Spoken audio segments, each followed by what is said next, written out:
그럼 금융상품 활용자금 104만원 중 64만원의 포트폴리오는 하게 됐고 나머지 50만원은 어떤 포트폴리오로 구성되었나요?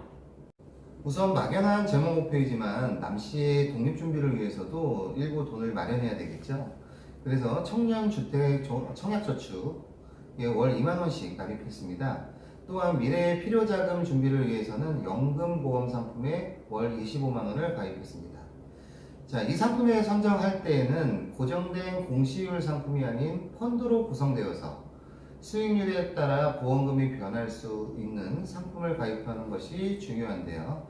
이 상품을 잘 운용하기 위해서는 펀드의 속성을 학습하시고 펀드의 변경 등을 직접 진행하셔야 합니다.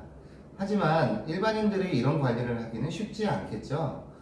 그래서 이를 잘 관리하지 못하는 소비자들을 위해서 보험사에서는 펀드 자동 변경, 펀드 자동 재배분 기능 등을 삽입한 편의성이 높은 상품들을 출시하고 있기 때문에 내가 그걸 잘 확인해 보시고 가입하시는 것이 좋은 방법이 될 것 같습니다.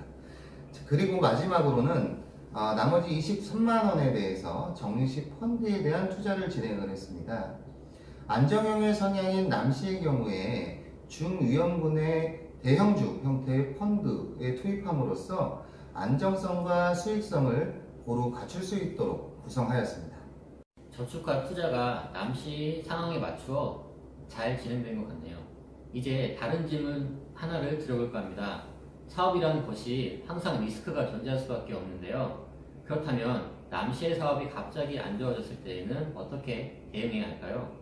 우선 이런 카페 같은 소규모 사업장의 가장 큰 리스크는 주변의 동일 업종의 사업장이 들어서게 되면 타격을 입을 수밖에 없다라는 문제가 있는데요.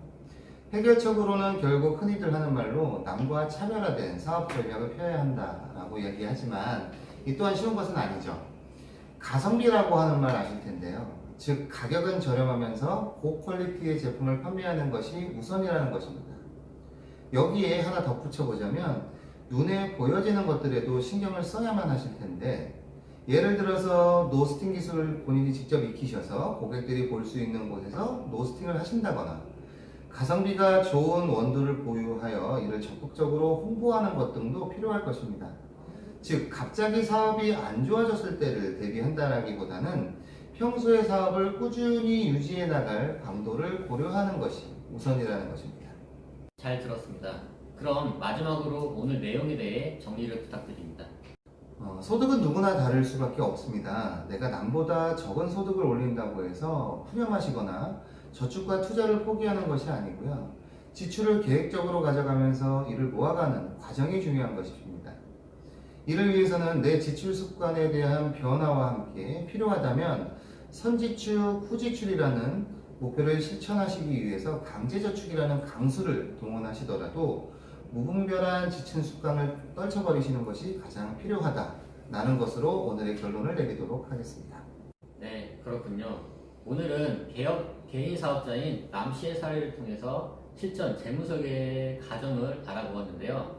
돈을 버는 것도 중요하지만 본인의 급여 안에서 어떻게 운영하는지에 따라 미래의 내 자금이 천차만별하게 차이가 날 수 있다는 것을 알게 되었습니다. 유익한 시간이었고요. 지금까지 수고해주신 강수연 수석연구원님 감사드립니다. 네, 감사합니다. 네.